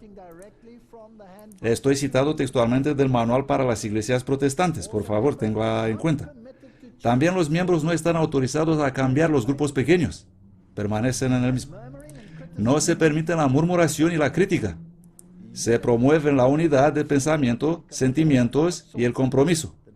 Los discípulos del grupo de visión no pueden actuar independientemente de su líder. La unidad es símbolo de madurez. Por lo tanto, permaneces en tu grupo, tendrás consenso teológico, no puedes soplar, no puedes encontrar problemas o buscar errores y serás sumiso. Al final tendremos consenso teológico. Todo lo que es, digamos, inestable, lo desechamos. No puedes hablar de ello. Esta es la unidad. Modelos de éxito. Declarar que el éxito es tuyo. Esto no es otra cosa que el poder del pensamiento positivo. Perseverar, soñar y visualizar. Oh, vamos a ver cómo funciona esto. La obediencia y el respeto por el liderazgo es esencial. ¿Cómo es un retiro ignaciano? Perinde a cadáver. Incluso si tu líder se convierte en un perro, le obedecerás sin discutir, dice Loyola. El líder buscará consejo a sus superiores cualificados en la iglesia y la confianza de sus discípulos. Por otra parte, los discípulos deben ser alentados a confiar en el líder con respecto a sus problemas. Discúlpenme. ¿Qué es lo que tenemos aquí? Este es el romano catolicismo en su mejor momento. El líder toma el lugar del sacerdote. Se convierte en padre confesor. Es absoluto. No puedes cuestionarle. Y obtiene consejo donde es entrenado. Y se ha formado en escuelas de formación específica. Fascinante. Vamos a continuar. Tenemos una docena en torno a un modelo. Por favor, ¿qué estoy citando? Deseo recordarles que no estoy inventando nada. ¿De dónde estoy citando esto? En el manual para las iglesias protestantes. Jesús se ocupó 3 años y medio para entrenar a los 12 y por eso los grupos pequeños utilizan el concepto de 12 alrededor de uno. Jesús no eligió 13 sino 12. Con equipos de 12 comenzamos a restaurar el altar de Dios en el mundo. El secreto está en el 12. El modelo de 12 siempre ha estado en el corazón de Dios y el número simboliza gobierno y autoridad. Así que tenemos ahora numerismo. Esto se vuelve oculto, porque si no dispones de este 12, bueno, tienes que mejorar. Siempre intentan llegar a los 12. Puedes trabajar sin el 12, pero ese es el modelo y el objetivo. Por lo tanto, el número es importante. Y por cierto, si tienes 12 alrededor de uno, entonces el guía espiritual toma el lugar de ¿quién? Toma el lugar de Cristo. Se convierte en un alter Cristo.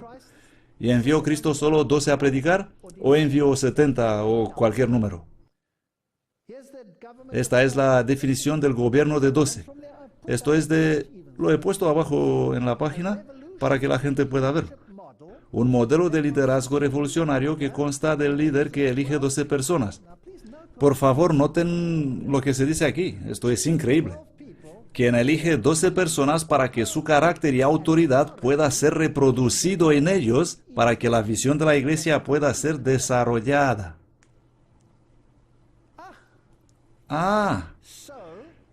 Así que si eres un miembro del grupo pequeño, El nivel más alto que puedes alcanzar es el nivel de tu líder espiritual. No permita a Dios que tengamos tan bajos objetivos. ¿Por qué no hacer de Cristo tu modelo y tener la infinidad para alcanzar? Lo siento, déjenme decirlo otra vez. Para que seas elevado una infinidad. Ahora les voy a mostrar algo más. Aquí está la página web de la Orden Rosacruz, probablemente una de las órdenes más ocultistas del mundo. La Fraternidad Rosacruz. Al igual que todas las demás órdenes del misterio, la Orden Rosacruz es formada en líneas cósmicas. Si tomamos bolas de igual tamaño e intentamos ver cuántas hacen falta para cubrir una y esconderla, vamos a encontrar que se requerirán 12. Bueno, no tenemos que leer todo eso. Y aquí dice 12 apóstoles agrupados en torno a Cristo. Hay otros ejemplos de esta agrupación de 12 y 1. Por eso la Orden Rosacruz también está compuesta de 12 hermanos y el tercero. Satanás quiere ser como el Altísimo, y Jesús había 12 tribus de Israel, y él había 12 apóstoles, y él era la centralidad, el cambio de lo antiguo a lo nuevo. Satanás quiere ser como Altísimo, pero hace de eso una herramienta oculta. No necesitamos una estructura específica con el fin de adorar a Cristo. La Biblia dice, cuando se reúnen, ¿cuántos? Cuando se reúnen 2 o 3 en mi nombre, yo estaré allí. No tengo que tener un número cabalístico a fin de evocar el Espíritu Santo. Esto es un disparate. En la sección de intercesión leemos, la intercesión es necesaria para confirmar el equipo de 12, satisfacer la necesidad del grupo de los 12, gozar de la protección contra el mal, alcanzar la santificación, construir y mantener las mentes abiertas, levantar a los discípulos al mismo nivel del servidumbre como su mentor. Santo cielo. ¿Quién queda fuera de esta ecuación? Jesucristo es dejado fuera. Un mentor es descrito como alguien con una comisión sacerdotal que es misericordioso y compasivo y aprobado y santo. Así que ahora hay que mirarle como santo y aprobado. El texto citado incluye pasajes del Evangelio de Juan, etcétera, etcétera. Esta es la espiritualidad ignaciana. Se basa en principios jesuitas y se encuentra en prácticamente cada iglesia protestante en el mundo. 1 Corintios 14, doy gracias a mi Dios que hablo en lenguas más que todos vosotros. Ellos dicen que lo que necesitamos es aspectos positivos y ponen mucho énfasis en la sanación, profecía, poder, milagros, lenguas. Esta es la manifestación que ellos buscan. ¿Qué dijo Martín Lutero acerca de esto? El verdadero camino al cristianismo es este. Me gusta este hombre. ¿Saben eso? Me gusta este hombre. El verdadero camino al cristianismo es que el hombre mismo reconozca en primer lugar mediante la ley que es un pecador. No hay ninguna mención al pecado en todos esos escritos de los jesuitas. Ese es totalmente un nuevo evangelio que ellos tienen. Martín Lutero dice que lo primero el hombre tiene que reconocer que es pecador y que le es imposible hacer cualquier buena obra. Porque la ley dice, citando Mateo 17, que tú eres un árbol malo y por lo tanto todo lo que piensas, hablas o haces está en contra de Dios. Porque todo lo que no es por fe es pecado. Cuando un hombre es por lo tanto instruido y enseñado por la ley, entonces él es aterrado y se humilla y entonces comprende de veras la grandeza de su pecado y que no puede encontrar en sí mismo ninguna chispa del amor de Dios. Por lo tanto, él le da razón a Dios en su palabra y confiesa que es culpable de muerte y condenación eterna. Entonces, la principal parte del cristianismo es la predicación del arrepentimiento y el conocimiento de nosotros mismos. Exactamente lo contrario del curso alfa. Lo que ellos quieren cuando estudian la Biblia es la eisegesis y no la exegesis. La exegesis es determinar qué trata de decirme la Biblia, qué trata de decirme Dios. La eisegesis es lo que yo creo que Dios está diciendo. Hay una gran diferencia. Es por eso que hoy tenemos las traducciones modernas, que son traducciones dinámicas y parecidas. Esto significa que algún teólogo ha predigerido para mí y me transmite lo que él piensa que Dios está diciendo. Discúlpenme, ¿no tengo mi propia mente para saber lo que dice Dios? Ignacio, este es el profesor de la Universidad de Bonn, hablando de los jesuitas. Ignacio entendió más que ningún otro líder de los hombres que le ha precedido que la mejor manera de criar a un hombre para un determinado ideal es el de convertirse en maestro de su imaginación. Le infundimos fuerzas espirituales que él va a encontrar muy difícil de eliminar más tarde, fuerzas más duraderas que todos los mejores principios y doctrinas. Estas fuerzas pueden salir a la superficie a veces después de años sin siquiera mencionarlas. Es una forma de hipnosis. Y volverse tan imperiosas que la voluntad no se encuentra en posición de oponer ningún obstáculo y tiene que seguir su impulso irresistible. Esta es hipnosis. Esto no es cristianismo. Ignacio fue profundamente influenciado al leer la leyenda dorada. Él fue especialmente atraído por las hazañas de la penitencia de los monjes egipcios, que se golpeaban y castigaban a sí mismos hasta que finalmente tenían esas experiencias. La base de los ejercicios espirituales es la ilustración imaginativa en la que uno pone cada sentido bajo el impacto de la imaginación. En un ejercicio llamado composición, ver el lugar, la imaginación está vestida con una forma visible, el objeto es fijado y la imaginación se convierte en realidad. Hoy en día llamamos a este ejercicio visualización. Se practica en el ámbito escolar. Se enseña esto a los niños pequeños en las escuelas. Es parte de los nuevos planes de estudio. Los jesuitas lo tienen todo bajo control. Es practicada desde la enseñanza primaria hasta la educación terciaria. Es un desastre. El juicio moral se suspende y vives en esta euforia. Un retiro jesuita dura 4 semanas. Son dirigidos por un maestro de retiro, un guía o un entrenador. ¿Cómo llamamos a estas personas cuando somos instruidos por ellas en las iglesias protestantes? Los llamamos guías, los llamamos maestros de retiro. Ellos ni siquiera lo ocultan. Solo el director que ha captado la mente y el corazón de la espiritualidad ignaciana, que es distinguido servicio a Cristo, puede cumplir con su tarea de adaptar los ejercicios a las necesidades concretas de la persona o el grupo al cual está hablando. Fascinante. Un experimentado maestro de retiro que conoce bien los ejercicios hará numerosos pequeños ajustes para sus aproximaciones a la meditación para encajar en el papel de la educación del temperamento, margen de edad y el interés de la audiencia. Así que no todos son iguales. Escuchen lo que este ex sacerdote de la nueva era, tiene que decir, Will Barr.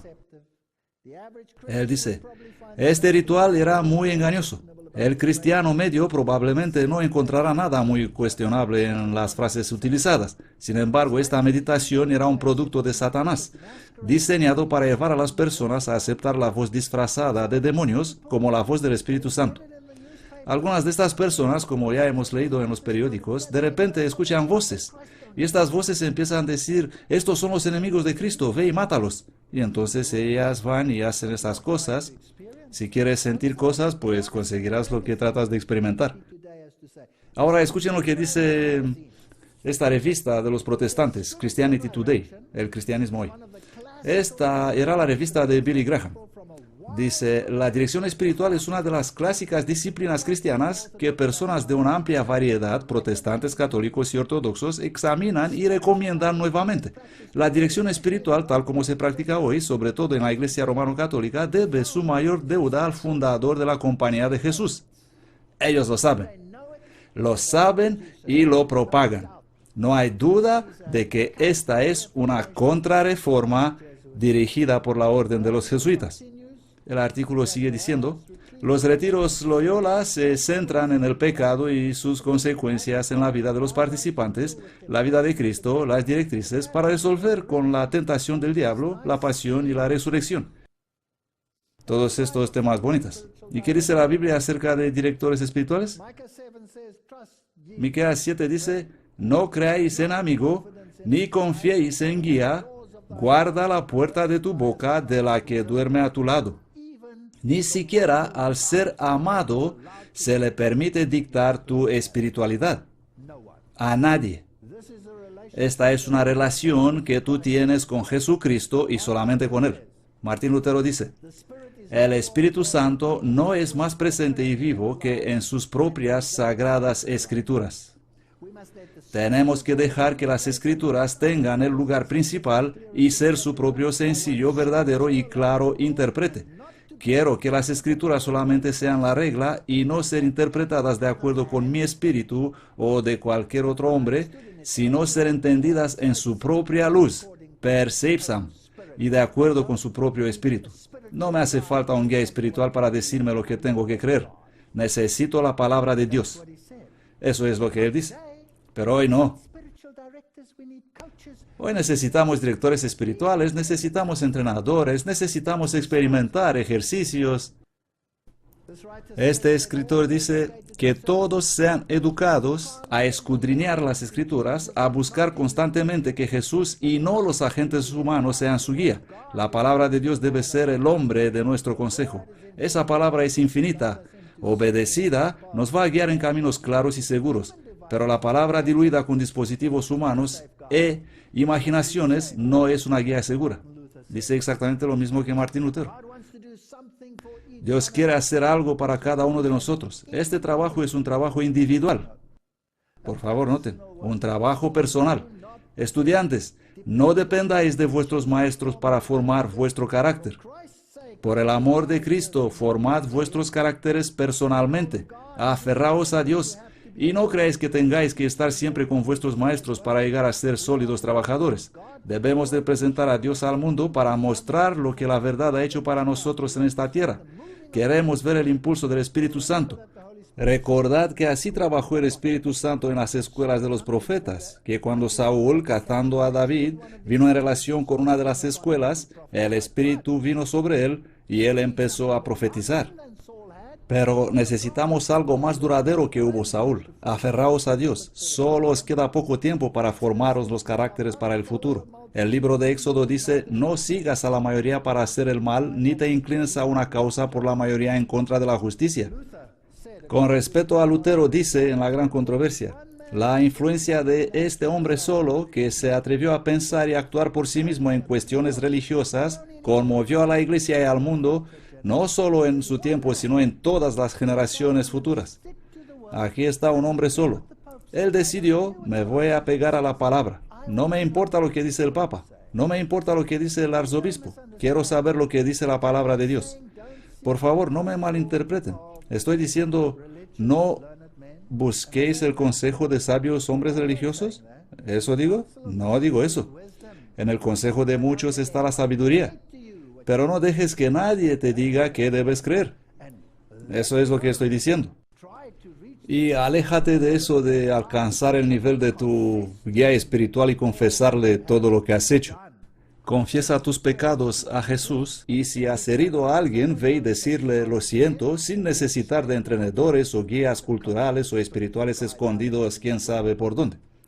Mateo 23, 8 y 10. Vosotros, en cambio, no os dejéis llamar rabí, porque uno solo es vuestro maestro, Cristo mismo.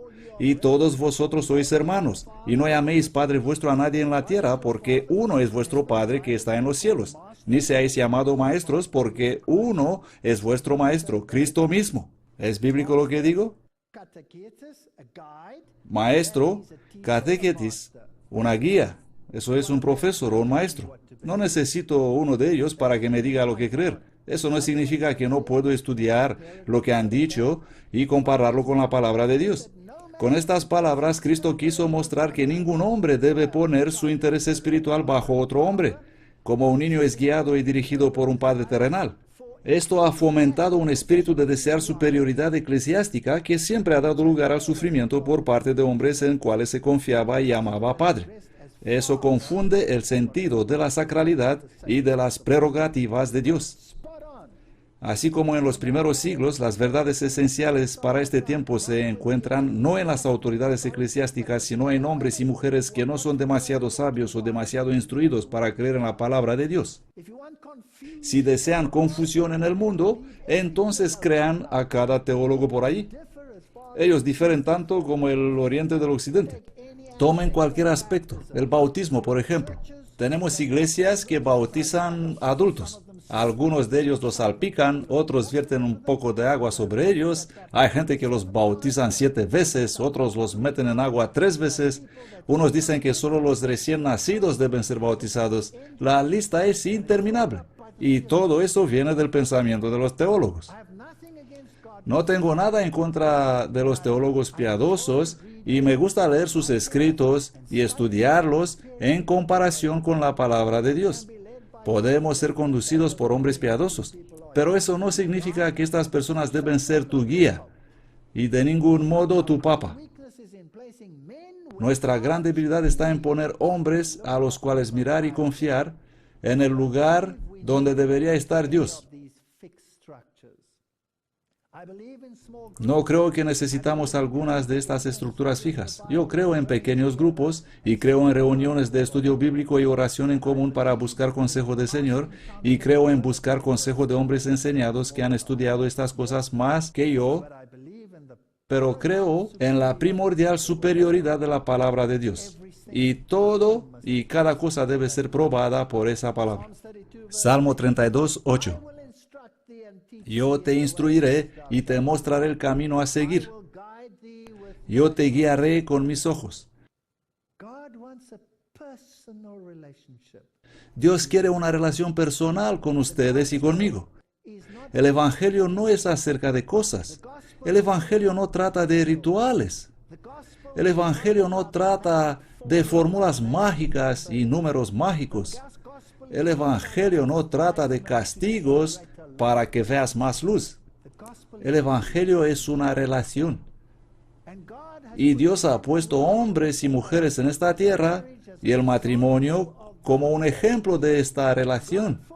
No permita a Dios que yo tenga que azotarme cada día para conseguir la atención de mi esposa. ¿No sería patético? Isaías 48, 17. Así dice Jehová tu Redentor, el Santo de Israel. Yo soy el Señor tu Dios que te enseña para provecho, que te conduce por el camino en que debes andar. Confía en el Señor tu Dios. Confía en su palabra y nadie tiene que perderse. Que Dios nos ayude a estudiar más a fondo las incursiones de los ejércitos espirituales que toman el lugar de la fe. Esto se pone cada vez más serio. Gracias.